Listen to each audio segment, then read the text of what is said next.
जय हो द्वारकाधीश। आज का टॉपिक है कोई आपसे माफ़ी मांगना चाहता है। तो क्या सोच रहे हैं ये पर्सन, क्या चल रहा है उनके दिलो दिमाग में, ये जानने की कोशिश करेंगे आज के रीडिंग से। टैरो भी देखेंगे, साथ ही साथ ओरेकल मैसेजेस शुरुआत करेंगे कार्ड शफल करके। जनरल कलेक्टिव रीडिंग है, इसलिए हो सकता है कुछ बातें आपके साथ रेजोनेट करे या फिर पूरा रीडिंग, इट डिपेंड्स। रीडिंग अगर आपको पसंद आता है तो चैनल को लाइक कर सकते हैं, शेयर कर सकते हैं और सब्सक्राइब तो कर ही सकते हैं।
पहला जो कार्ड मिला है वो है 8 ऑफ हैंड्स का। फायर साइन एरीज, लियो या फिर सैजिटेरियस।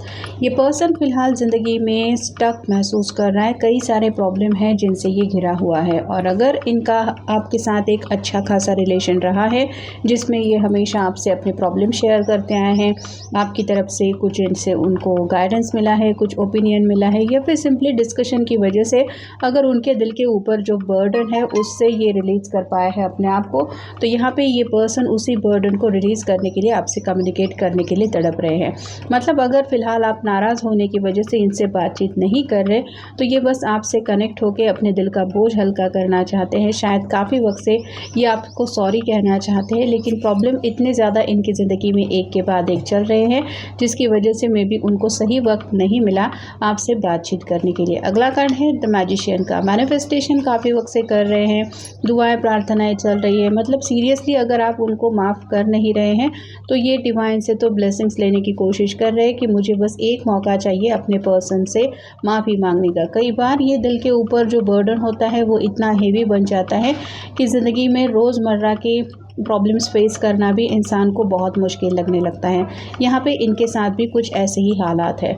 अगला कार्ड है द हैंगमैन का। स्टक हो चुके हैं, आपको कैसे मनाएं, क्या करे क्या ना करे ये समझ में नहीं आ रहा। आपके बिना ज़िंदगी में आगे नहीं बढ़ना चाहते और शायद आप उनकी ज़िंदगी में वापस नहीं आ रहे, ये बात वो एक्सेप्ट करने के लिए तैयार नहीं है। तो किसी भी हालत में उनको पहले जैसे हालात ठीक करने के लिए अपनी तरफ से कोई ना कोई एक्शन लेनी है। अगला कार्ड है 9 of cups. Water sign Cancer, Scorpio, Pisces. ये विश कार्ड होता है तो क्लैरिटी देना चाहते हैं। मतलब आपके जितने भी सवाल हैं, पहले अगर ये पर्सन आपके सवालों के जवाब देने से हिचकिचा रहे थे या फिर आपको इग्नोर कर रहे थे, तो यहाँ पे अब ये पर्सन हर तरीके से आपको क्लैरिटी देना चाहते ताकि आपके मन में जो भी डाउट है, जो भी शंकाएं हैं, उनका ये समाधान कर सके। साथ ही साथ दोनों के बीच में अगर कोई गलतफहमी हुई है तो उसको क्लियर करना चाहते हैं। 7 ऑफ सॉर्ड्स का अगला कार्ड है air sign, Gemini, Libra, Aquarius.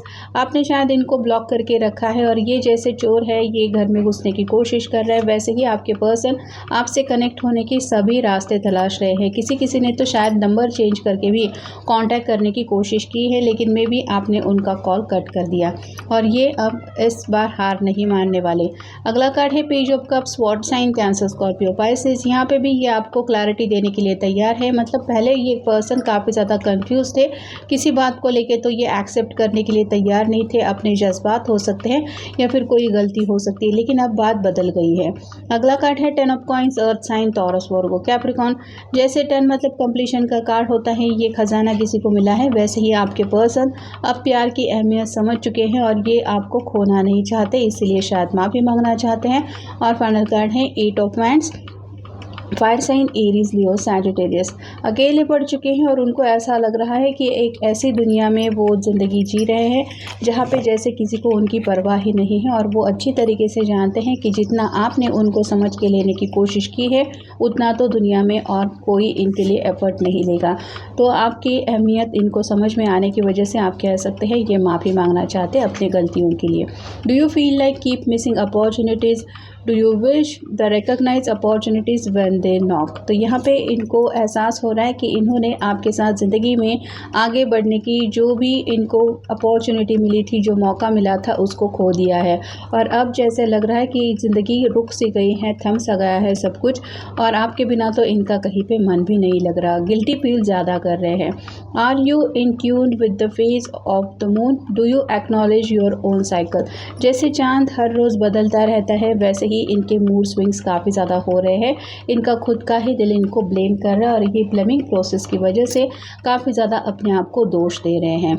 Are you embarking a new venture? Do you wish to increase your financial security? हो सकता है ये पर्सन प्यार को छोड़ के पैसों के रास्ते पे निकल पड़े थे। इनकी ज़िंदगी में सिर्फ पैसों की अहमियत थी, ऐसा कुछ चल रहा था। लेकिन जैसे 10 ऑफ पेंटिकल का कार्ड हमें मिल चुका है, अब इनकी समझ में आ गया है पैसा ये असली ख़जाना नहीं होता। मतलब सच्चा प्यार अगर किसी को मिल जाए तो उससे बढ़ के इंसान को और कोई ख़जाना नहीं मिल सकता। Are you drinking enough water? Do you take time to take bath और गिव फॉर अ स्विम? तो यहाँ पे रोज़मर्रा की ज़िंदगी का इनका जो स्ट्रगल चल रहा है वहाँ पे शायद इनको आदत थी अपनी छोटी छोटी बातें भी आपके साथ शेयर करना, लेकिन अब इनकी हालत मूड स्विंग की वजह से भी काफ़ी ज़्यादा ख़राब हो रही है। पल पल में अपने आप को दोष देने की वजह से उनको ऐसा लग रहा है कि गलतियाँ सिर्फ इन्हीं की तरफ से होती थी और अभी भी हो रही है। अगर सही वक्त पे ये अपने आप को नहीं सुधारेंगे तो हालात और बदतर बन जाएंगे। Are you feeling agitated? Is it something you find hard to swallow? Are you having digestive difficulties? तो यहाँ पे ये अपनी जो गलती की आदत है उसको एक्सेप्ट नहीं कर रहे थे। मतलब मैं भी गलती कर सकता हूँ या कर सकती हूँ, ये बात ही मानने के लिए तैयार नहीं थे और कहीं ना कहीं खुद ही खुद के अगेंस्ट चले गए थे। और जिसका परिणाम इनको ये शायद भुगतना पड़ा कि आपने भी उनको अकेला छोड़ दिया। और इस अकेलेपन में उनको क्लियरली वो सभी बातें याद आती गई जो आप दोनों के बीच में हो चुकी थी। और भले ही आपने उनको ज़्यादा कुछ नहीं कहा है, लेकिन ये पर्सन समझ रहे हैं कि इन्होंने कितना ज़्यादा आपको हर्ट किया है।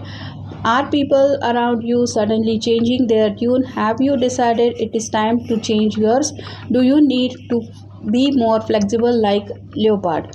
तो यहाँ पे बात आ रही है कि इनके इर्द गिर्द के कुछ लोग ऐसे हैं जिन्होंने शायद इनके कान भरे थे, या फिर आप कह सकते हैं इनको एक अलग ही पाड़ा पढ़ाने की कोशिश की थी। और ये पर्सन उनकी बातों में आके हो सकता है रिश्ते के लिए कुछ ऐसा उन्होंने कह दिया जो उनको नहीं कहना चाहिए था। और अब जब वो लोग अपना मतलब निकालने के बाद चेंज होने लगे हैं तो इनको समझ में आ रही है आपकी अहमियत, और इसीलिए शायद ये माफ़ी मांगना चाहते हैं।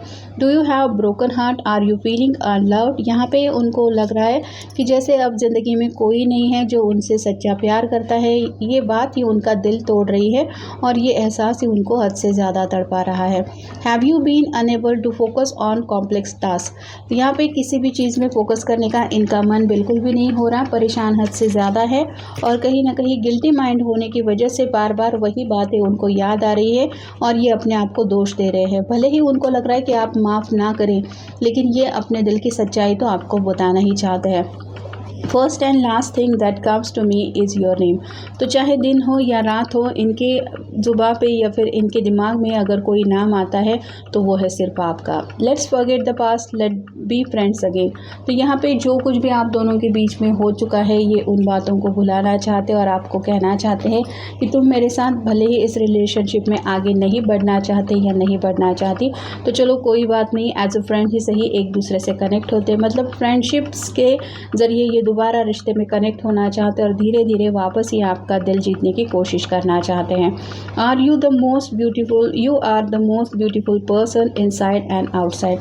अब ये आपकी अहमियत पूरी तरह से समझ चुके हैं। आप सिर्फ दिखने में ही नहीं बल्कि दिल के भी अच्छे इंसान हैं, इस बात की अब ये कदर करने लगे हैं। I cry inside of me, I know I will never breathe your love again. ये रात भर रोते रहते हैं, इनकी आंखों में अब पछतावे के आंसू है और इनको पता है कि शायद ये दोबारा आपका प्यार नहीं पा सकेंगे। I feel guilty for the way I treated you. अब इनको पछतावा हो रहा है जिस तरह से भी ये आपके साथ पेश आए, मतलब जो भी इनका तरीका था, जिस रवैये से भी इन्होंने आपसे बात की, जो भी हुआ इसके लिए ये काफ़ी ज़्यादा शर्मिंदा है। आई मिस यू, आपको काफ़ी ज़्यादा याद कर रहे हैं, आपसे बात करने के लिए भी तड़प रहे हैं। My senses stop when I see you, my eyes are fixed on you. शायद सोशल मीडिया पे रिसेंटली इन्होंने कोई आपकी तस्वीर देखी है जहाँ पे आपसे दोबारा कनेक्ट होने का इनका काफ़ी ज़्यादा मन है। ये आपसे अपनी नज़रें नहीं हटा पा रहे, इतना ज़्यादा आपके बारे में ये सोच रहे हैं। अगर तस्वीर से ऐसी हालत हो रही है तो सोचिए जब ये आपके सामने आएंगे तो इनकी हालत क्या होगी। You don't realise when you hurt me. यहाँ पे बात आ रही है किसी ने तो किसी को शायद जाने अनजाने में हर्ट किया है। शायद आप कुछ और कहना चाहते थे लेकिन मे बी ये पर्सन किसी और बात का मतलब कुछ और ले लिया और इसी वजह से इन्होंने भी आपको 2-4 बातें सुना दी जो इनको नहीं कहनी चाहिए थी। और इसी वजह से अगर दोनों के बीच में बातचीत बंद है, दोनों भी एक दूसरे को ब्लेम कर रहे हैं, तो ये पर्सन अपने गलती के लिए माफ़ी मांग के उस गलतफहमी को दूर करने के लिए कुछ रिश्ते को सुधारने की कोशिश करना चाहते हैं। तो ये था आज का रीडिंग। जनरल रीडिंग है, आपके साथ जितना रेजोनेट हो उतना ले लीजिए। मिलेंगे नेक्स्ट रीडिंग में।